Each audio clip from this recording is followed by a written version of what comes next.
नमस्कार शेतकरी मित्रांनो, ॲग्रीटेक चॅम्पियनमध्ये आपले सर्वांचं मनापासून पुन्हा एकदा स्वागत। शेतकरी मित्रांनो, आपण कांदा रोपवाटिका आज तयार करीत आहे। आज 16 ऑक्टोबर रोजी आपण कांद्याचे बियाणे इथे टाकलेलं आहे। आणि मित्रांनो, या कांद्याच्या बियाण्यामध्ये आपण नवीन SCT वैदिक जे तंत्रज्ञान आहे ते आपण इथे वापरत आहे। शेतकरी मित्रांनो, बरेच कांदे रोप टाकले जातात, काहींना बुरशी खाते किंवा फवारणी करू शेतकरी वैतागून जातात। परंतु SCT वैदिक तंत्रज्ञानामध्ये इथं फवारणीची गरज पडतच नाही। तर मित्रांनो, SCT तंत्रज्ञानामध्ये आपण याला कृषी अमृत नावाचे 2 बॅगा टाकलेले आहे आणि कांद्या बियाण्याला आपण थायमॅक्झॉनचं जर्मिनेशन करून घेतलेलं आहे।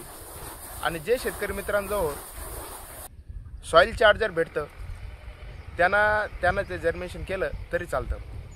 आणि शेतकरी मित्रांनो, ह्या SCT तंत्रज्ञानामध्ये जे कांदा बियाणं आहे हे लागवडीस 50 दिवसात लागवडी योग्य होतं।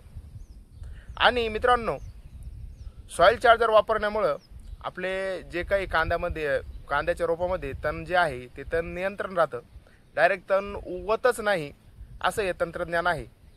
तर शेतकरी मित्रांनो, आपण 2 रोपवाटिका तयार केलेली आहे, एक SCT तंत्रज्ञानाच्या बेसवर आणि एक आपली पारंपरिक जी आहे ते।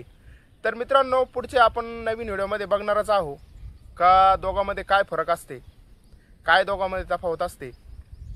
तर जे काही शेतकरी मित्र आपल्या व्हिडिओवर नवीन आले आहात ते आपल्या व्हिडिओला लाईक करून घ्या, आपल्या चॅनलला सबस्क्राईब करून घ्या आणि बेल आयकॉनला ऑलवर ठेवायचा प्रयत्न करा, जेणेकरून आपल्याला नवीन व्हिडिओची नोटिफिकेशन लवकरात लवकर पडेल। तर पुन्हा भेटूया नवीन व्हिडिओमध्ये, तोपर्यंत ठेवा आपल्या शरीराचं ध्यान। जय जवान, जय किसान।